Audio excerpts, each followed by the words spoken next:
Hello, good people of YouTube, Mountbatten here, and today we are going over a couple of devblogs, one that was released a few days ago that I missed because of the update, and then one that was released this morning. So we're going to start from the earlier one, and the first thing from this first devblog, which links to both of these are in the description down below if you want to read along as I read aloud, or check them out for yourselves.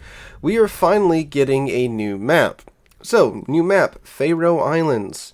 A new map, the theme of which, Faroe Islands, was voted by players back in autumn of 2021, is now in its final stages of development.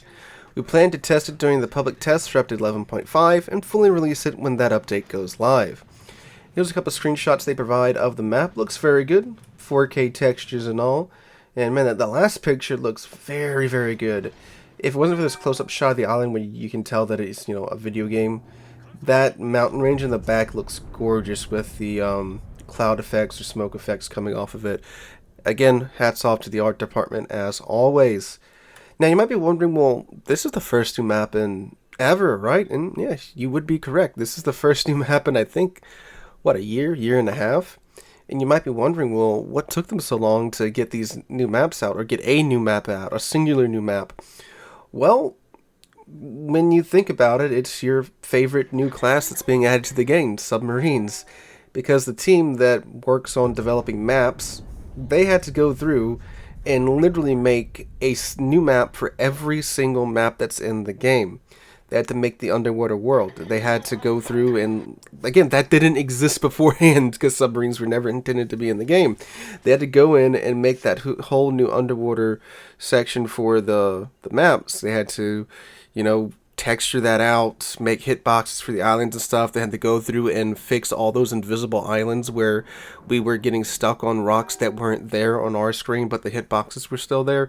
They had to go through and fix that on every single map in the game.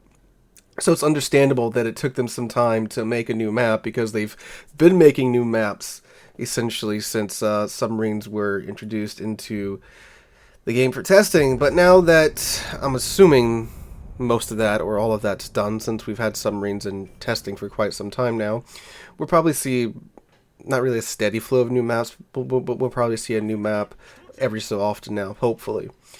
Alright, so that's cool. Very, very much needed new content. So 11.4, we are getting the early access to the French cruisers. That's just what I anticipated because we're getting the Italian DD's full release after this patch. And we get the new Battlecruisers in testing, so that's very, very, very, very nice. And some interesting changes to submarines here. And I know there's a little clan battle section if you're reading along with me in the devblog, but we got a whole new devblog for more detailed information about clan battles that we're about to look at. So I'm skipping on down to the submarine changes. So they state, with the release of update 11.4, the following changes to submarines will take effect.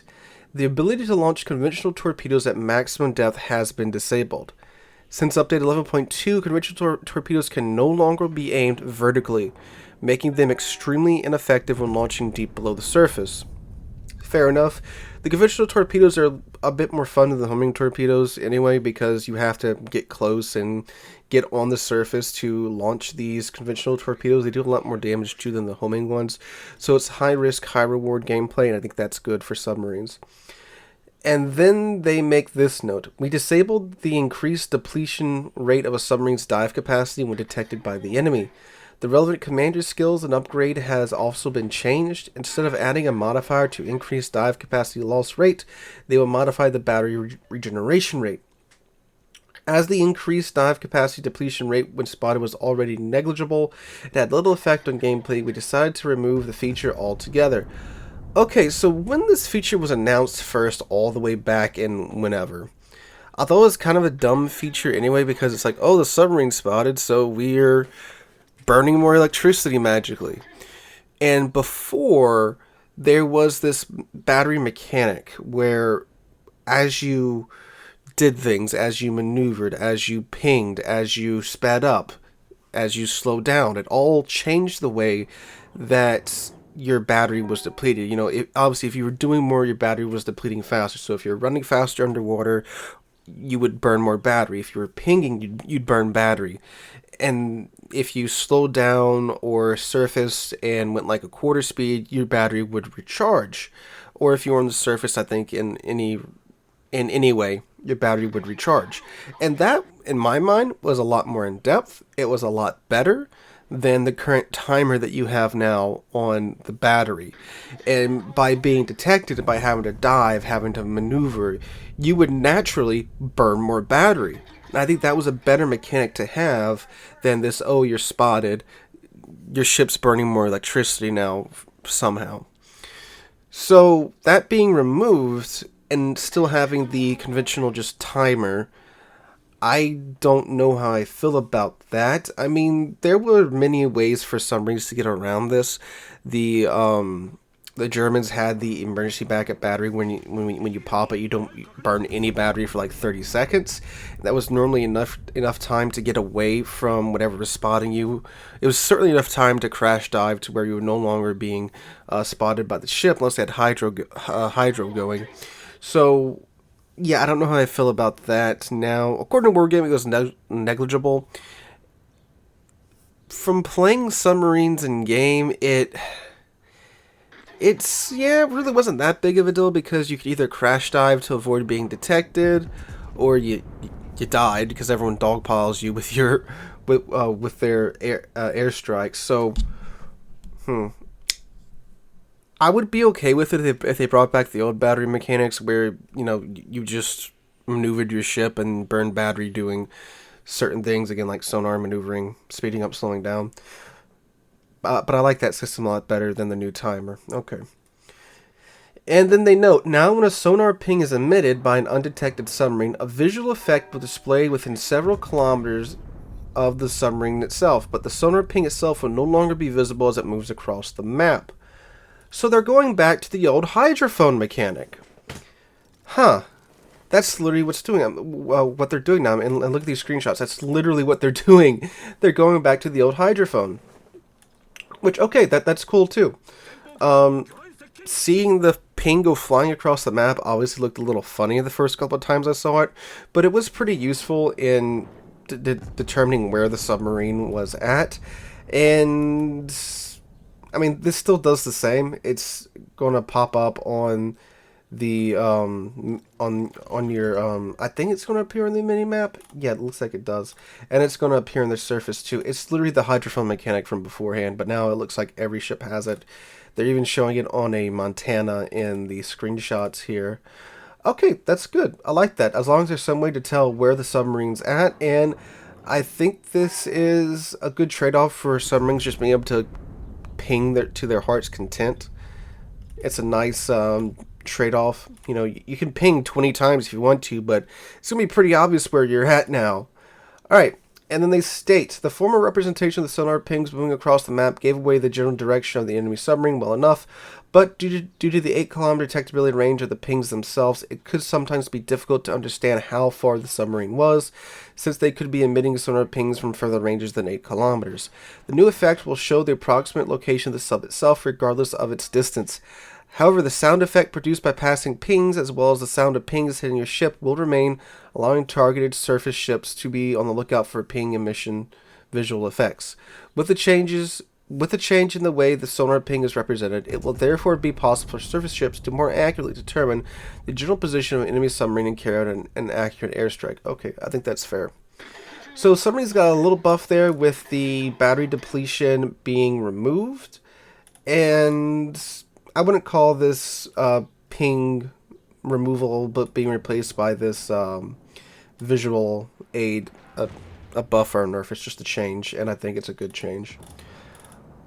Okay, what else? Oh, minimap changes. We added new highly requested by players adjustable settings for the minimap. Highlight the exact position on the map. When double-clicking on the minimap, the exact position that was clicked will be highlighted to the other players on your team instead of the squares surrounding the point. That is very useful. That is super useful. Wow, okay, that's a great quality of life change. Report position of objects. Double-clicking objects on the map, ships, key areas, forts, and buff areas will result in a team-wide report reporting that object, similar to how the hotkeys for F3 and F5s are used. That's also great. That's some great changes. Okay, cool. That is some wonderful quality of life changes to the game. Alright, good job, Wargaming. Alright, so the Black is coming back. That is the Tier 9 Premium Fletcher with radar. So let's see what they say here. Return of USS Black event. We prepared a special portal campaign for update 11.4, upon the completion of which you will receive an American commander with 12 skill points. From 10th of June to 1st of July, you'll be able to earn and exchange tokens for themed sequential bundles, which contain historical commanders, a patch, a flag, and a permanent camouflage for the Black. To unlock all the bundles, you will need to have 24,000 tokens, which can be purchased with doubloons at a rate of 1-to-1.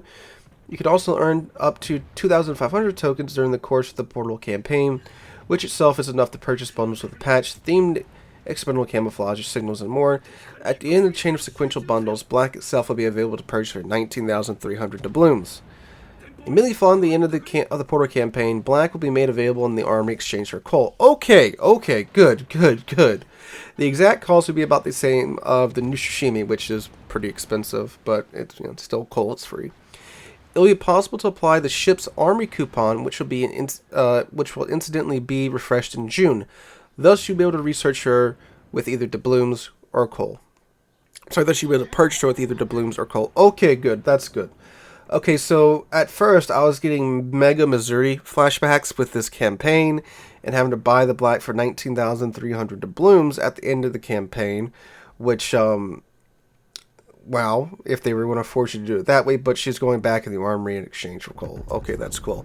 So the Black's coming back as a ship that was highly requested. She was removed quite some time ago for being too popular. They made some slight balance changes to her, which was pretty much definitely needed, but she's still a very powerful Fletcher. She still has a radar, and she still should be a pretty darn good ship. And she's coming back for coal. Excellent. I like that. Alright, arms race and random and co-op battles over the public test. After having appeared several times on the live server as either a format for ranked battles or as a separate battle type, most recently in 10.10, Arms Race is by now a familiar game mode for many players. The statistics and player feedback gathered throughout each of these past iterations have served us to help continually refine this game mode. As a result, Arms Race will be resurfacing for the public test of update 11.4 as one of the possible game modes in both random and co-op battles. It will be available in battles where the highest tier ships are 9, 10, and super ships on the following 8 maps: Northern Waters, Sleeping Giant, Loop, Warrior's Path, Mountain Range, Land of Fire, Islands of Ice, and Hotspot. The matchmaker setting for Arms Race will be similar to the existing ones for random and co-op battles, respectively. While the addition of Arms Race mode, the Epicenter mode will be disabled in both random and co-op battles. We will decide on the future of the Arms Race on the live server based on your feedback and statistics after the public test of 11.4. Alright, so looks like Arms Race is finally coming to randoms, finally. As much as I don't like Epicenter, I don't think it should be removed from the modes rotation, because it's just less game modes for us. I mean, I'm sure some people like Epicenter, and I have had some pretty good Epicenter games. It's just that more often than not, they're pretty stalematey and bland. But I wouldn't say it's worth disabling it in the rotation. Just throw Arms Race in there with the rest of them. Or, again, do the game mode of the week, like I've been saying they need to do, where it's like Arms Race this week, Dirigible Derby this week, what do they call it? Convoy Escort the other week. So forth and so on. It'd be so easy to do wargaming, and it would be a lot of fun, and it has been with these game modes. But we'll see how this turns out, but I am glad Arms Race is one very, very, very close step away from becoming a normal game mode. Alright, on to the development blog that was released today, and it has to do with rank battles and clan battles. So they say Ranked Battle Season 7. A new Ranked Battle season will run from May 18th to July 12th. It will last for 2 updates and will be divided into 4 sprints, each lasting 2 weeks. In Season 7, battles in all leagues will take place in a 6v6 format on Tier 8 and 9 ships. The leagues will differ from the rules up for saving a star. Bronze League, the stars are retained by the first 2 places by experience in a battle's losing team. So first and second place on the leaderboard on the losing team will save their star. In silver, only the first place, so only the first place player will save their star. In gold, stars cannot be saved upon defeat. These changes will highlight the progressive level of competitiveness in each league. The number of stars required to reach rank 1 will be revised so that the number of battles required to reach it on average does not change.